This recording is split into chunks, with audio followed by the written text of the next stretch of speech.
ओम विष्णुपादाय कृष्णप्रेष्ठाय भूतले श्रीमते भक्तिवेदांत स्वामी नाम्ने नमस्ते सारस्वती देवे गौरवाणी प्रचारिणे निर्विशेष शून्यवादी पश्चात्देशतारिणी जय श्री कृष्ण चैतन्य प्रभु नित्यानंद श्री अद्वैत गदाधर श्रीवासादि गौर भक्तवृंद हरे कृष्ण कृष्ण कृष्ण हरे हरे हरे राम राम राम हरे जय जय श्री चैतन्य जय नित्यानंद जय अद्वैत चंद्र जय गौर भक्त वृंद जय जय श्री चैतन्य जय नित्यानंद जय अद्वैत चंद्र जय गौर भक्त वृंद जय जय श्री चैतन्य जय नित्यानंद जय अद्वैत चंद्र जय गौर भक्त वृंद.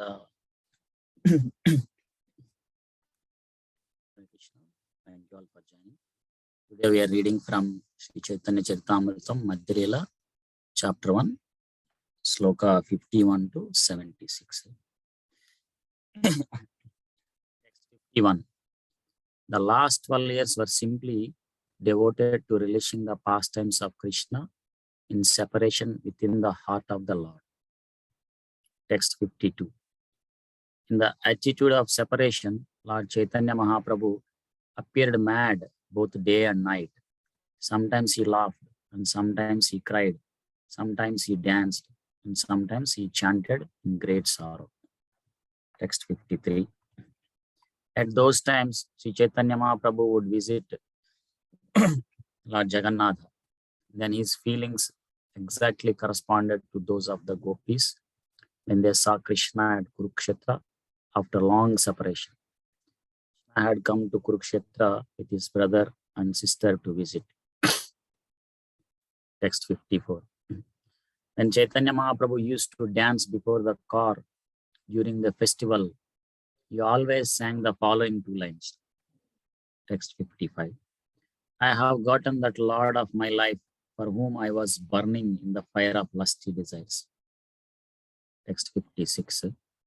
Lord Chaitanya Mahaprabhu used to sing this song, Saite Parananatha, especially during the later part of the day, and he would think, let me take Krishna and go back to Vrindavan. This ecstasy was always filling his heart. Text 57. In that ecstasy, Sri Chaitanya Mahaprabhu recited a verse when dancing in front of Lord Jagannath. Almost no one could understand the meaning of that verse. Text 58. That very personality who stole away my heart during my youth is now again my master. These are the same moonlit nights of the month of Chaitra. The same fragrance of Malati flowers is there. And the same sweet breezes are blowing from the Kadamba forest. In our intimate relationship, I am also the same lover, yet still my mind is not happy here. I am eager to go back to that place on the bank of the Reva under the Vetasi tree. That is my desire. Text 59. This verse appears to be the hankering between some ordinary boy and girl, but its actually deep meaning was known only to Swarupa Dhamodara. By chance, one year Rupa Goswami was also present there. Text 60. Although the meaning of the verse was known only to Swarupa Dhamodara, Rupa Goswami, after hearing it from Sri Chaitanya Mahaprabhu, immediately composed another verse that described the meaning of the original verse. Text 61. After composing this verse, Rupa Goswami wrote it on a palm leaf and put it on the roof of the thatched house in which he was living. Text 62. After composing this verse and putting it on the roof of his house, Srila Rupa Goswami went to bathe in the sea. In the meantime, Lord Chaitanya Mahaprabhu went to his hut to meet him. Text 63. To avoid turmoil, three great personalities, Haridas Thakur, Sri Rupa Goswami, and Srila Sanatana Goswami, did not enter the temple of Jagannath. Every day, Sri Chaitanya Mahaprabhu used to see the Upalabhoga ceremony at the temple of Jagannatha. And after seeing this, he used to go visit these three great personalities on his way to his own residence. Text 65. If one of these three was not present, he would meet the others. That was his regular practice. Text 66. When Sri Chaitanya Mahaprabhu went to the residence of Srila Rupa Goswami, he accidentally saw the palm leaf on the roof, and thus he read the verse composed by him. Text 67. After reading the verse, Sri Chaitanya Mahaprabhu went into an ecstatic mood. While he was in that state, Srila Rupa Goswami came and immediately fell down on the floor like a rod. Text 68. When Rupa Goswami fell down like a rod, Sri Chaitanya Mahaprabhu got up and gave him a slap. Then taking him on his lap, he began to speak to him. Text 69. No one knows the purport of my verse, Chaitanya Mahaprabhu said. How could you understand my intention? Text 70. Saying this, Lord Chaitanya Mahaprabhu bestowed various benedictions upon Rupa Goswami, and taking the verse, he later showed it to Swarupa Goswami. Text 71.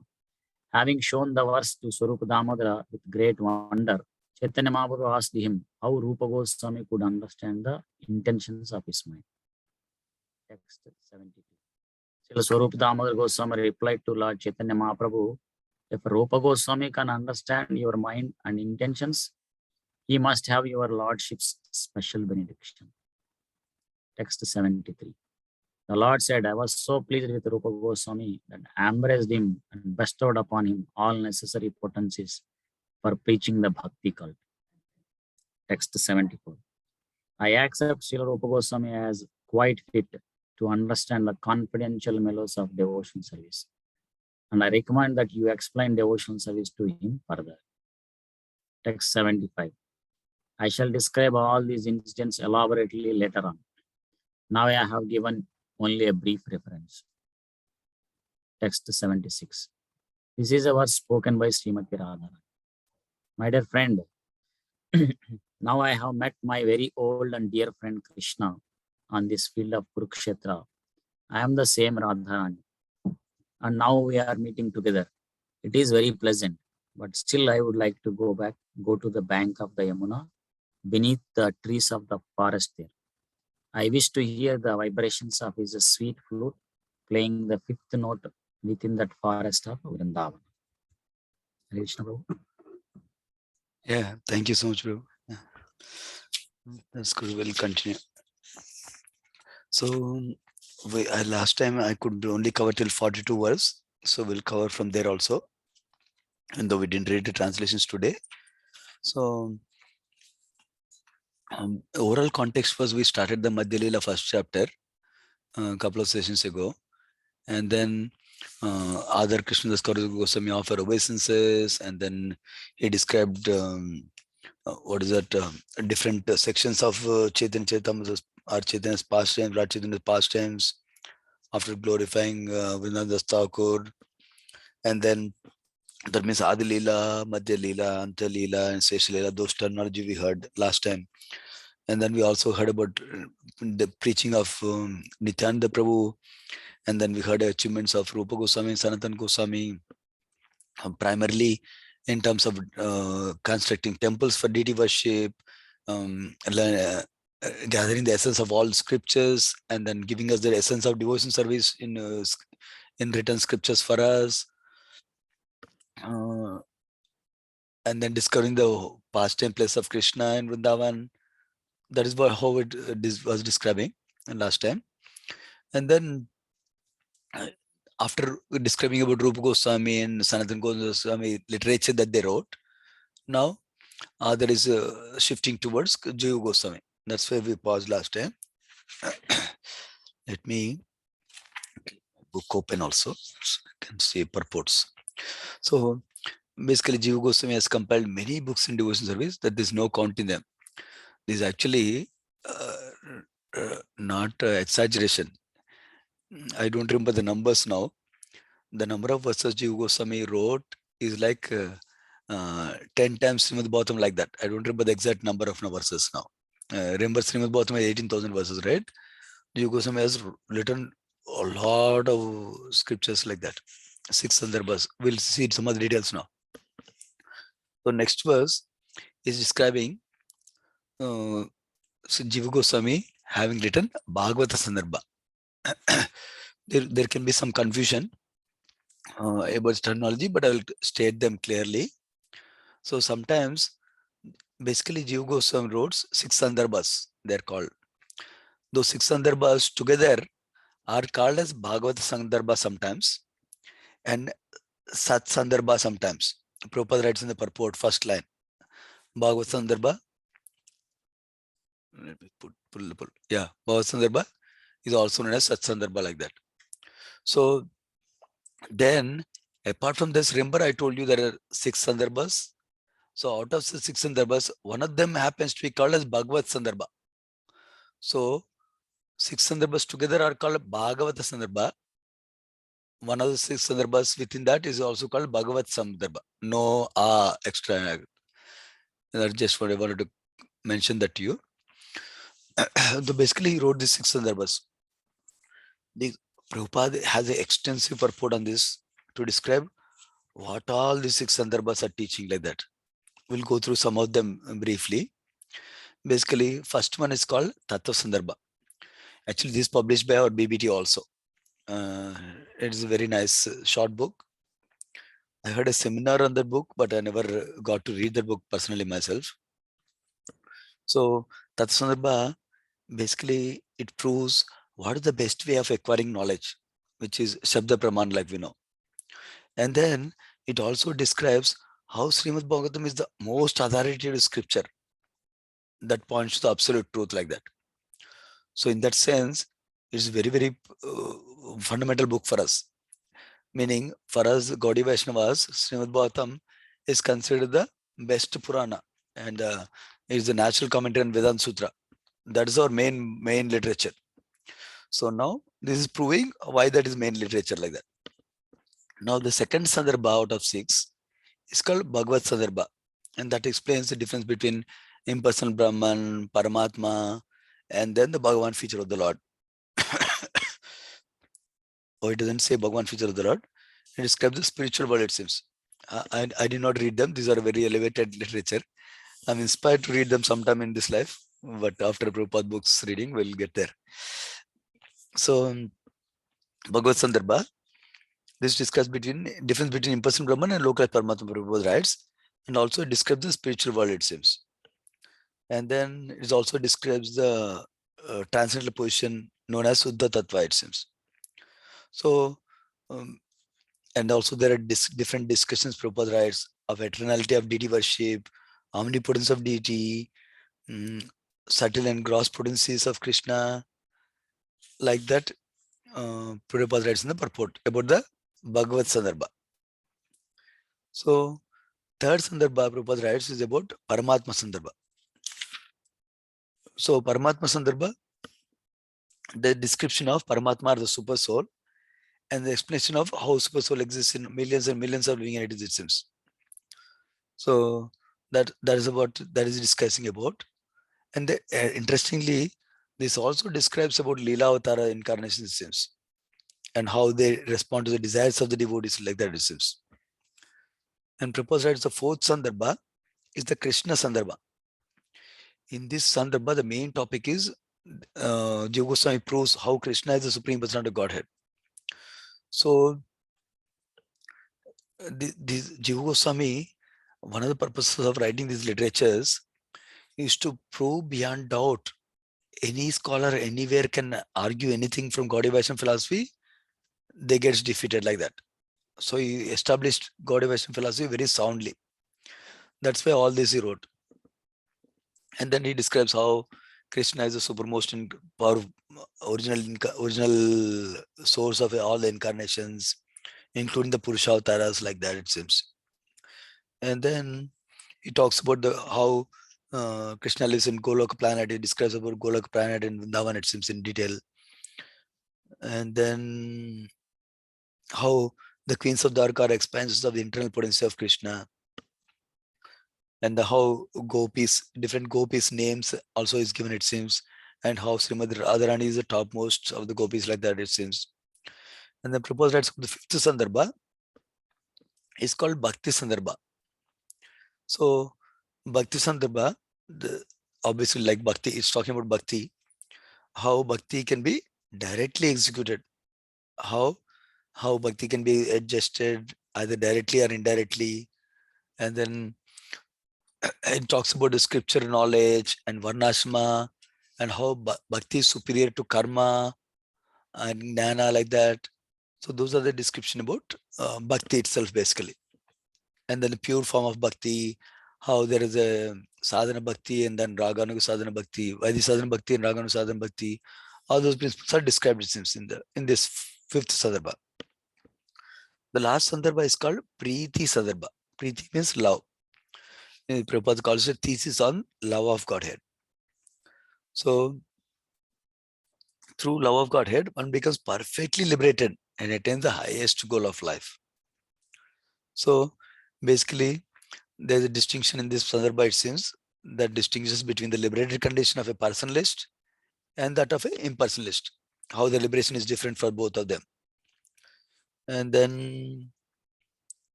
discussion, and there's a discussion about basically liberation details looks like liberation during one's lifetime, that means while we are living here, and then liberation from material bondage when we go beyond this material world. It also describes the comparative study of different kinds of liberation systems, Salokya, Samipya, and Sarupya. Specifically, Prabhupada writes, Samipya is better than Salokya. Samipya means, Salokya liberation means living on the same planet of the Lord, right? Samipya means not only you're living on the same planet, but you're living close to Lord, Samipya. That's why that is superior, it seems, because it's close to Lord, like that. So, and then different divisions of bhakti mixed with jnana, and the greatest love of gopis, and difference between opulent devotion service and loving devotion service. That means with Aishwarya Bhav and with Madhurya Bhav, like that. And then super excellence of love of gopis and Srimati Radharani, again in this sandarbha also. And different overlapping of different rasas are also described in this literature, it seems. This is the Preeti Sandarbha, the ultimate stage. Though this is a description Prabhupada gives for our benefit, so that we can be inspired to read them sometime. In Prabhupada purport, sometimes he mentions that we should all get to that stage where we can read Acharya's literature also. Of course, our focus is to first understand Prabhupada books properly, and then we can refer to these also, go detail. So next 44 is talking about another literature that Jiva Goswami wrote. It's called Gopal Champu.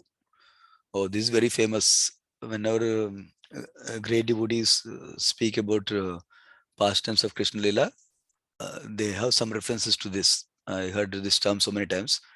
I was happy to read the purport to see what is there inside the book. Basically, it is more or less like the 10th canto of Srimad Bhagavatam. Prabhupada writes, there are two sections in this book, two parts in this book. Prabhupada writes, Eastern way and Northern waves. That means he calls it Purva Champu and Uttara Champu.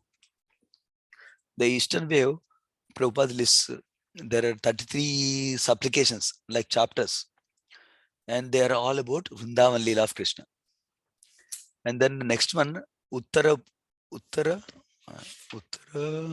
Champu.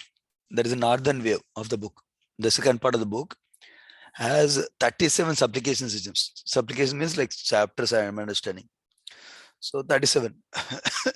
When we read through the list, they look like Krishna's Lila in Madhura and also in Dwaraka. Remember, there's the same place we are there. We just started the Madhura Lila in the morning classes. So that Lila and the Dwaraka Lila also is in the second part, it seems, of Gopal Champu. But Prabhupada writes each of the chapters like that. So basically there are 70 chapters. Of course, we know 10th canto has 90 chapters.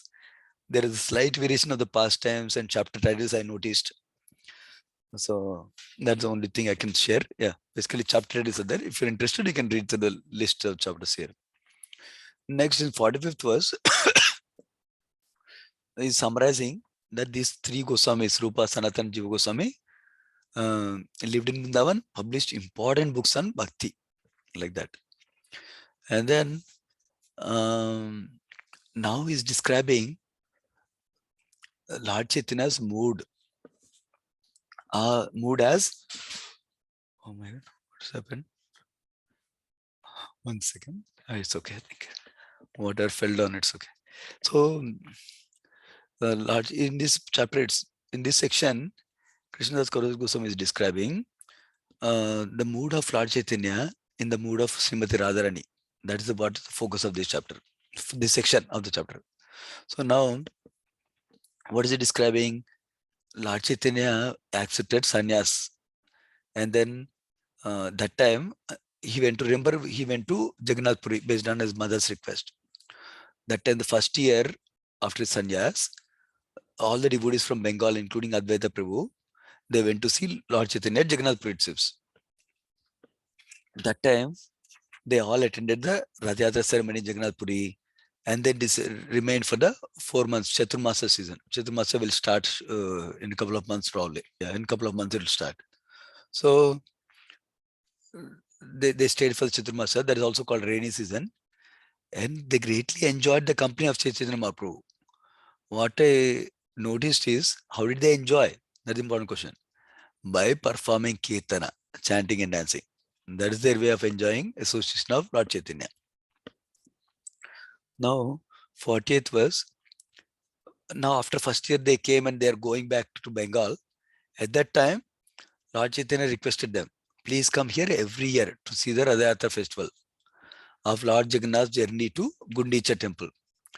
We all know, most of you might know, that in Jagannath Puri, when Rath Yatra happens, Lord Jagannath cart goes from Jagannath Puri temple to Gundicha temple. So we all call it Jagannath Rath Yatra. So in the purport, Prabhupada explains that Gundicha temple is in a place called Sundarachala. Actually, it's not a very distance, 1 or 2 miles maximum, but it's called Sundarachala, it seems. And it also, this Gundicha temple will represent Vrindavan like that. So some residents in Odisha, they call it as Gundicha Yatra, it seems. Like how we call Rath Yatra, they call it Gundicha Yatra, where Lord is going to Gundicha temple. Now, 49th verse. So, because Lord Chaitanya ordered them to come every year, all the devotees followed that. Every year they go for 4 months and stay for Rath Yatra, and after that for some time, take association and go back, it seems. And most of these verses don't have purports. Now, this is describing for 20 years they did that, coming to Rath Yatra, staying with the Lord for some time and going back like that. So they were very happy to stay with the Lord, and they were not happy otherwise. So now the last 12 years, remember when we're talking about the Shesha Lila and specifically Ante Lila, we're discussing about these last 12 years. Lord Chaitanya specifically spent that time in separation, with intense moods of separation like that. So this building the case towards describing Lord Chaitanya's mode, basically. Not case, building the prelude towards Lord Chaitanya's mood. Now, in that attitude of separation mood, Chaitanya Mahaprabhu appeared mad both day and night, it seems. So he cried, danced, chanted in great sorrow like that. These are all ecstatic symptoms. Okay, now, phrase 53. So this is describing how when Lord Chaitanya visited Lord Jagannath, either in the temple, I think he will tell you about, same mood was there when he was in Rath Yatra also. Maybe we'll see in one of the next verses. Then he was, what is the feelings he had? He had the feelings of the gopis. How, remember we hear this Rath Yatra, meaning of the Rath Yatra, right? So Krishna along with his associates, including Balram and Subhadra, they went to Kurukshetra after long separation. Kurukshetra. Then these gopis also came there, it seems, to Kurukshetra, and they saw Krishna, Balram and Subhadra. That's when they tried to drag Krishna, Balram, Subhadra to Vrindavan, because they want to see them in Vrindavan mood, not a kingly mood like Dwarka, like that. So that is a pastime we normally hear. That's what is being described here in brief. So then he would be in that mood when at that time how gopis would be wanting to take Krishna from Kurukshetra to Vrindavan, like that. In that mood, he'll be there, it seems. So when Chaitanya Mahaprabhu used to dance before the cart during the festival, he always sang the 2 lines. So whenever Chaitanya Mahaprabhu used to dance on Rath Yatra, actually these all pastimes will be described in detail later on in Madhya Lila. Now we're getting a summary view of it, because Krishna's Goswami wants to give us the mood of Lord Chaitanya first. What is the meaning of the 2 lines that Lord Chaitanya sings? I have gotten that Lord of my life, for whom I was burning in the fire of lusty desires. Prabhupada explains the purport, because we're seeing the word lust here. Generally, we are accustomed to hearing lust in the sense of it's the enemy for us, it's a bad quality, it is we are trying to enjoy apart from Krishna. Like that, we are generally accustomed to hearing that lust word. But in this context with Lord Chaitanya, also in the context of gopis in relation to Krishna also, this is a pure love, a pure and exalted love that they have. That's what Prabhupada explains in the purport for this, so that there's no misunderstanding from our side. Now, 6th verse is saying, Lord Chaitanya used to sing this song. The song is given in the previous verse, 2 lines only. So this is important. Lord Chaitanya is singing a song. He'd say, let me take Krishna and go back to Vrindavan. Remember, this is like the mood of gopis who came to Kurukshetra. And he was filled in ecstasy that time, it seems. So now, Chaitanya Mahaprabhu recited a verse and dancing in front of Lord Jagannath. But nobody understood the meaning of that verse.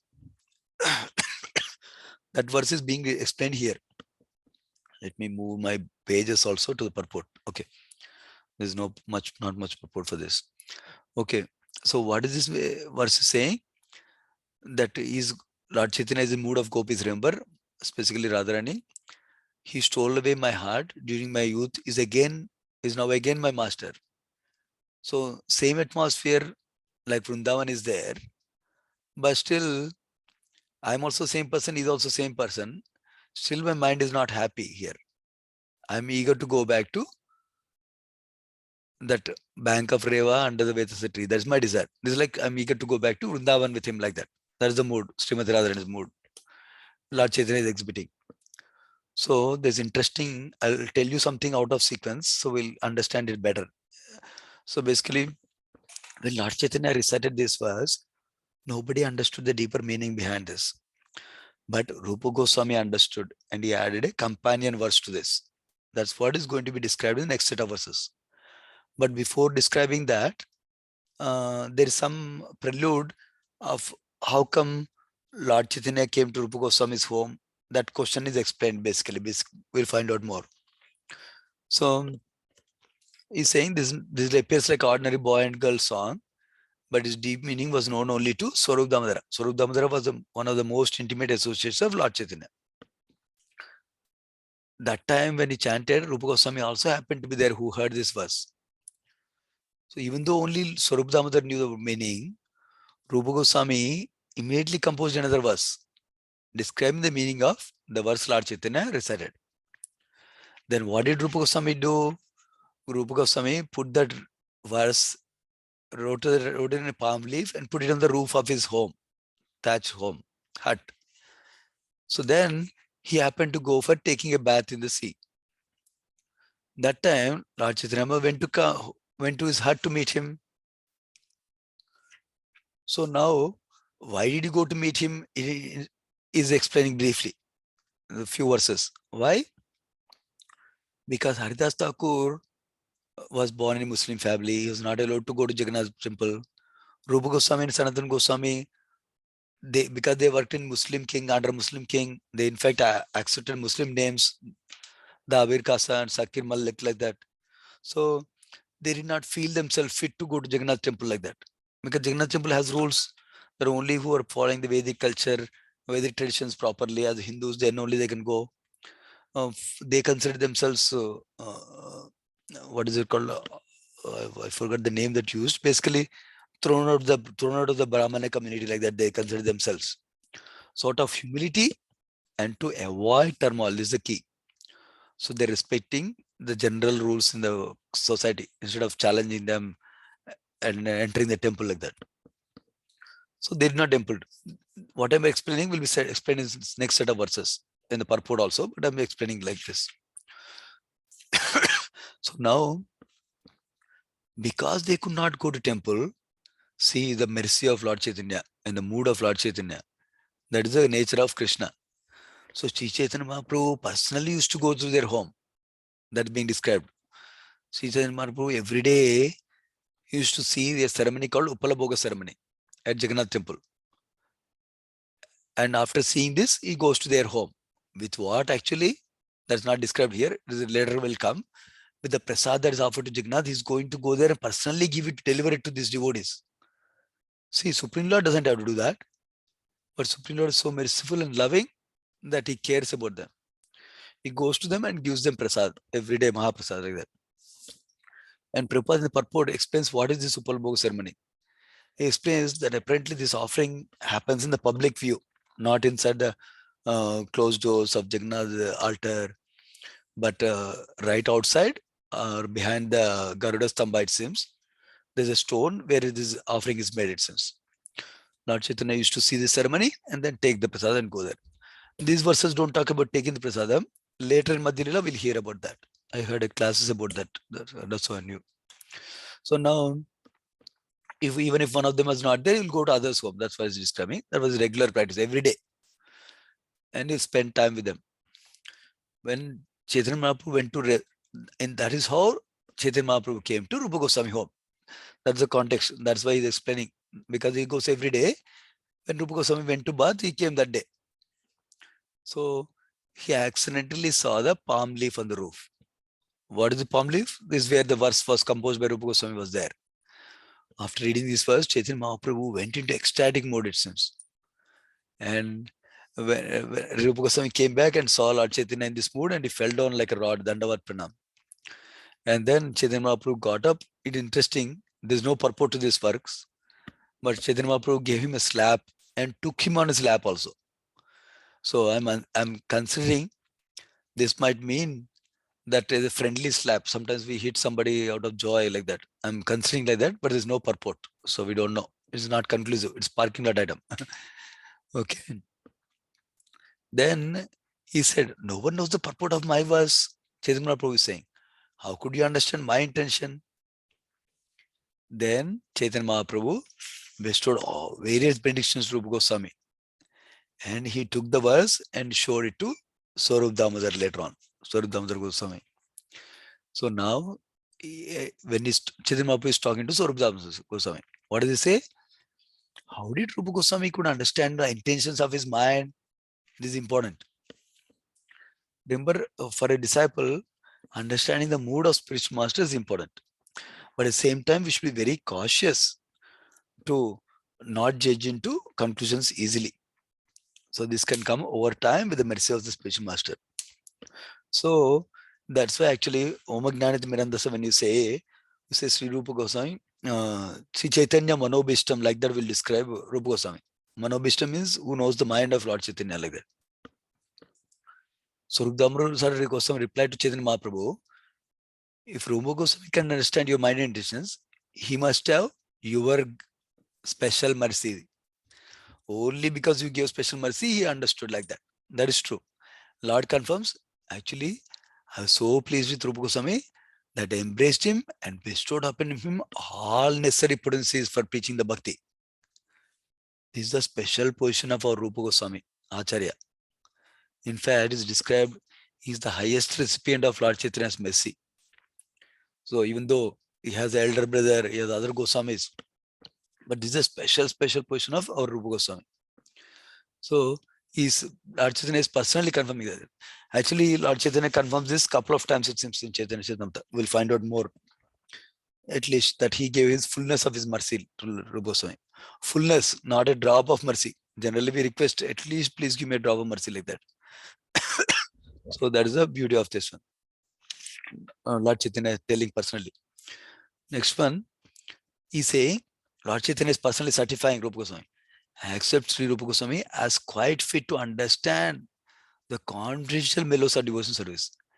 And I recommend that you explain devotion service to him further. He is asking Swarup Damodar Goswami to explain him further also. So this is one more thing Lord Chaitanya used to do. Even Nityananda Prabhu, when they give mercy to some devotee, they ask all other devotees to give their mercy to them like that. So this is one practical way we are seeing it. Now he's saying, I shall describe all these incidents elaborately later on. Now I have given only a brief reference. So you will describe in Madhya Lila, will know more about this. Now the last verse for today, not much purports for all these. This is a verse spoken by Radharani, it seems. So this is a verse where they're talking about when gopis, Radharani met Krishna, Balram, and Subhadra and Kurukshetra. I met my very old and dear friend. I'm the same Radharani. Now we're meeting together. It's very pleasant. But still, I would like to go to the bank of Yamuna. It's similar to other verse, right? Many the trees of the forest there. I wish to hear the vibration of his sweet flute playing the fifth note within that forest of Vrindavana. There's no purport for this. At least not much. 1 or 2 lines are there. He's saying that this is a verse composed by Rupa Goswami, and it also appears in Padyavali. So basically, this is the companion verse that Rupa Goswami composed, that is describing the original verse Lord Chaitanya composed earlier, which was like in a riddle form. It was telling about, instead of calling Yamuna, he said Reva River, like that. See this one. So these are the same Moonlight Masters, and I'm the same person. I'm also the same lover. I'm eager to go back to that place in the bank of Reva, like that he said, right? Nobody could understand. But Rupa Goswami broke the locker for confidentially to help us understand also. So that is this verse about. There's not much purport. But the way Krishnadas Kaviraj Goswami states it is, he states this verse, and next coming verses will explain this verse now. We'll go into that in next session. We'll end here. Sri Chaitanya Charitamrita ki jai, Krishnadas Kaviraj Goswami ki jai, Sri Lila Prabhupada ki jai. Let's offer business devotees. Vancha kalpatarubhyascha kupasindubhyevacha patitanam pavanebhyo vaishnavebhyo namo namaha. Thank you, devotees. Hare Krishna. Thank you, Prabhuji. Hare Krishna. Hare Krishna.